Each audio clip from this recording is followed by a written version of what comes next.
Hello students, आज हम एक बार फिर से अप्लाइड केमिस्ट्री का नया लेक्चर स्टार्ट करेंगे for BSc home science second semester. और हमारा आज का टॉपिक है ऑयल्स एंड फैट्स यानी तेल और वसा। और आपने लास्ट लेक्चर में देखा होगा हमने इसके बारे में बेसिक नॉलेज ली थी, यानी ये लेक्चर हमारा लास्ट वीडियो में स्टार्ट हो चुका था। आज हम इसके बारे में एक्स्ट्रा इनकी फ़िज़िकल एंड केमिकल प्रॉपर्टीज़ और इनके यूजेस एंड एक्स्ट्रा और चीज़ें देखेंगे। तो ठीक है स्टूडेंट्स, स्टार्ट करते हैं।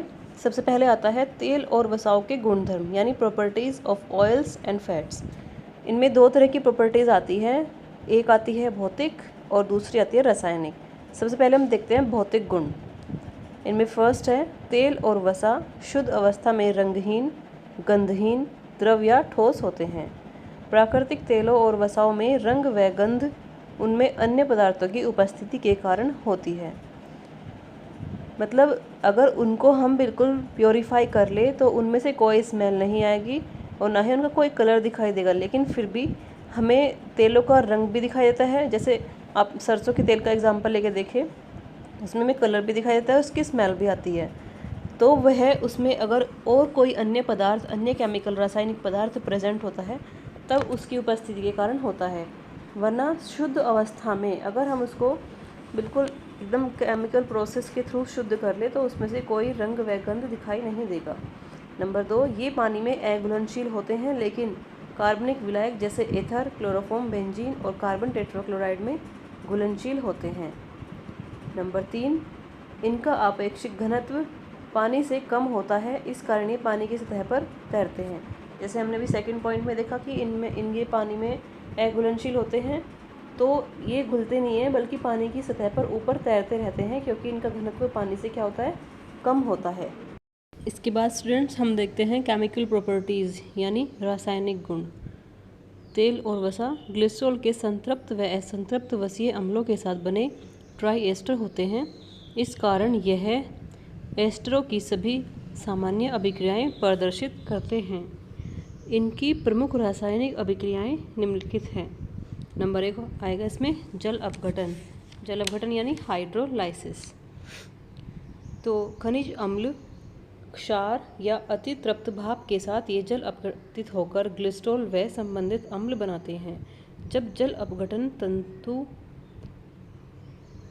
तनु NaOH या KOH की उपस्थिति में होता है, तनु से मतलब क्या है, जिसमें वाटर की अमाउंट ज़्यादा होती है, तो जल अपघटन से संबंधित अम्लों के सोडियम या पोटेशियम लवण बनते हैं, जिन्हें साबुन कहते हैं। आगे नेक्स्ट हम इस डायग्राम में देख सकते हैं जो एक साबुनिफिकेशन रिएक्शन है। इसमें फैटी एसिड के साथ में डाइल्यूट NaOH की रिएक्शन हो रही है, जिससे सॉप का फॉर्मेशन हो रहा है। सो स्टूडेंट्स, हमारी नेक्स्ट रासायनिक गुण है हाइड्रोजनीकरण यानी हाइड्रोजनेशन। इसमें हम देखते हैं वसाओं की अपेक्षा तेलों में असंतृप्त ग्लिसराइड्स की मात्रा अधिक होती है।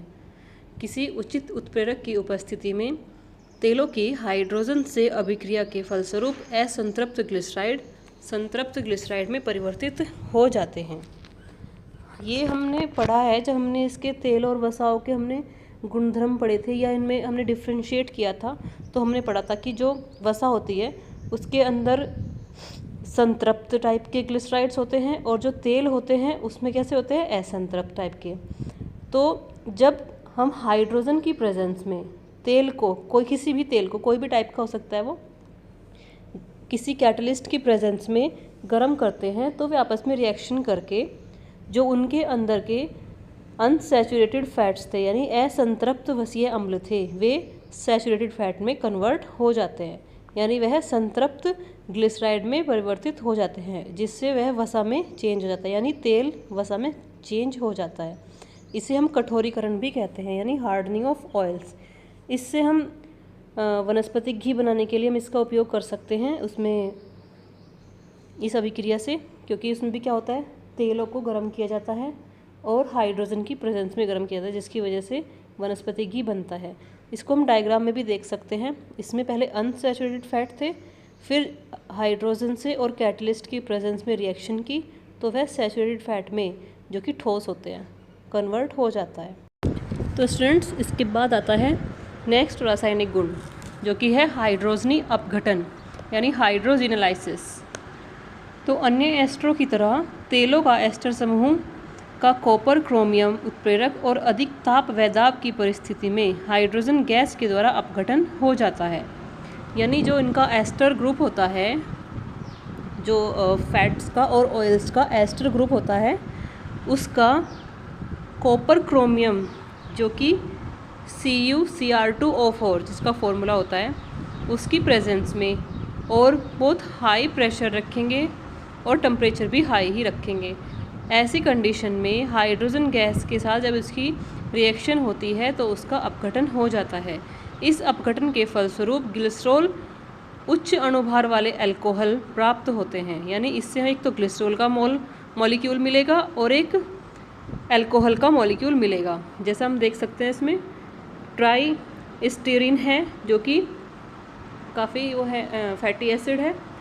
जब इसकी हम रिएक्शन कराएं 200 एटमॉस्फेरिक प्रेशर पे 6 हाइड्रोजन मॉलिक्यूल और इसके साथ में हम कॉपर क्रोमियम उत्प्रेरक लेंगे, तब इसके फलस्वरूप क्या बन रहा है, एक तो अल्कोहल बन रहा है जो कि ग्लिसरॉल है, फर्स्ट मॉलिक्यूल जो दिया हुआ है CH2H, CHOH एंड CH2H, और उसके साथ में 3 मोल्स ऑफ हायर अल्कोहल यानी उच्च अणुभार वाले अल्कोहल हमें मिल रहे हैं। ठीक है, इसके बाद नेक्स्ट आता है नंबर 4 सूखना यानी ड्राइंग। तेलों में उपस्थित असंतृप्त अम्ल को हवा में खुला छोड़ने पर यह ऑक्सीकरण व बहुलकीकरण द्वारा अधिक अणुभार वाले उत्पादों में परिवर्तित हो जाते हैं जो मूल पदार्थ से गाढ़े होते हैं या ठोस होते हैं। इस क्रिया को तेलों का सूखना कहते हैं। अलसी का तेल जो कि लिनोलिक अम्ल का व्युत्पन्न है, इस श्रेणी का तेल है। इसी कारण इसका उपयोग तेल आधारित पेंट्स में होता है। यानी अगर हवा में खुला छोड़ देते हैं तो उसका ऑक्सीडेशन होता है, ऑक्सीडेशन से वो सूखने लगते हैं और ठोस हो जाते हैं। इसका भी यूज़ होता है पेंट्स में। नंबर 5 नेक्स्ट प्रॉपर्टी है विकृत गंधीकरण यानी रेंसिडिफिकेशन। तेल और वसा नम तथा गर्म वायु के संपर्क में अधिक समय तक रहने से धीरे धीरे अपना स्वाद खो देते हैं तथा उसमें से गंध आने लगती है। ये विकृत गंधीकरण होता है कि जब उसको नम हवा में छोड़ देते हैं तो धीरे धीरे उसका जो टेस्ट है वो भी चेंज होता है और उसमें से स्मेल आने लगती है।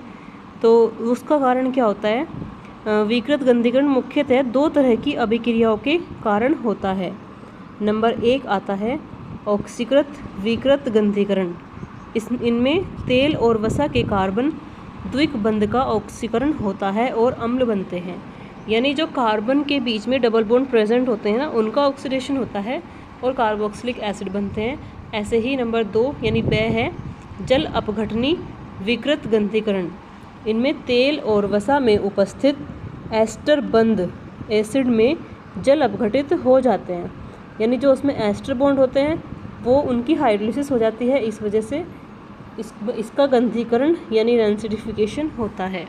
इसके बाद स्टूडेंट्स हमारा नेक्स्ट टॉपिक आता है तेल और वसाओं का विश्लेषण यानी analysis of fats and oil. तेल और वसाओं की गुणवत्ता के आकलन के लिए उसके भौतिक और रासायनिक गुणों का मूल्यांकन किया जाता है, यानी वो उनमें प्योरिटी कितनी है। तेल और वसा के प्रमुख रासायनिक मूल्यांकों का संक्षिप्त विवरण इस प्रकार है। यानी ऐसे कौन कौन से मेजर्स हैं जिनकी वजह से हम इनका मूल्यांकन करते हैं, इनके मूल्यांकों की जो विवरण है वो हम अभी देखेंगे। इसमें नंबर 1 पे आता है आयोडीन मान यानी आयोडीन वैल्यू। किसी तेल और वसा की असंतृप्तता आयोडीन संख्या के द्वारा व्यक्त की जाती है। यानी उसमें अनसैचुरेशन कितना है ये आपको बताइए। अनसैचुरेटेड जो होते हैं वो तेल होते हैं। आयोडीन संख्या ग्राम में आयोडीन की वह मात्रा है जो कि 100 ग्राम तेल और वसा के द्वारा अवशोषित होती है। संतृप्त वसीय अम्लों का आयोडीन मान 0 होता है। ओलिक अम्ल का आयोडीन मान 90 होता है, जबकि लिनोलिक अम्ल का आयोडीन मान 181 होता है। नंबर 2 पे आता है साबुनीकरण मान। साबुनीकरण मान के द्वारा तेल और वसाओं का अणुभार ज्ञात किया जा सकता है। इस आधार पर तेल और वसाओं की पहचान व शुद्धता की जांच हो जाती है।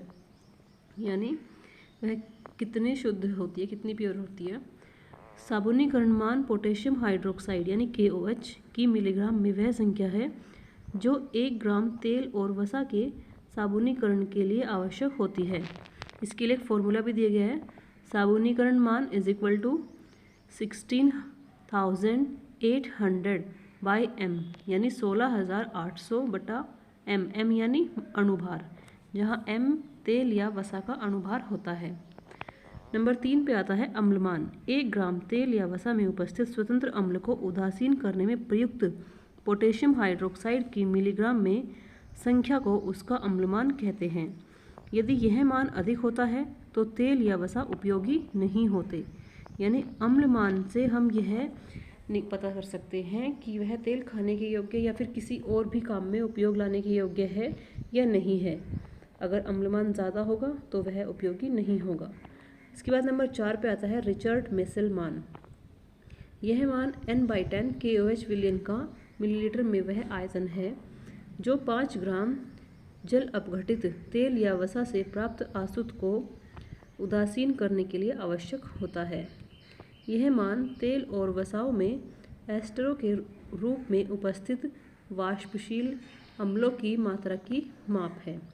यानी उसमें कितने वाष्पशील अम्ल हैं जो इवोपरेट हो सकते हैं। तो स्टूडेंट्स ये थे इनके एनालिसिस यानी इनका विश्लेषण। इसके बाद हम देखेंगे तेल और वसाओं के उपयोग। इनमें से कुछ तो आप जानते ही होंगे कि तेल और वसाओं का यूज़ क्या हम किस जगह कहाँ पे करते हैं। तो उसमें से कुछ इम्पोर्टेंट है पढ़ेंगे। नंबर 1 वनस्पति घी बनाने में। नंबर 2 साबुन, ग्लिसरीन तथा मोमबत्ती में। नंबर 3 पेंट, वार्निश व श्रृंगार सामग्री बनाने में। नंबर 4 औषधियों के निर्माण में। नंबर 5 यह भोजन के मुख्य अंग है, यानी जो भी विभिन्न प्रकार का भोजन बनाया जाता है उन सभी में तेल और वसा का किसी न किसी रूप में उपयोग होता है, ये आप सभी जानते हैं। तो इस प्रकार इनके और भी अन्य उपयोग हो सकते हैं जो आप अपनी तरफ से भी लिख सकते हैं। वैसे ये 5 काफ़ी इंपॉर्टेंट है, ये आपको हमेशा याद रखने हैं। और इसका एक और उपयोग ये कह सकते हैं हम सैपोनिफिकेशन रिएक्शन में देखिए, यानी सोप बनाने में यानी साबुन का निर्माण करने में भी ये उपयोगी होते हैं।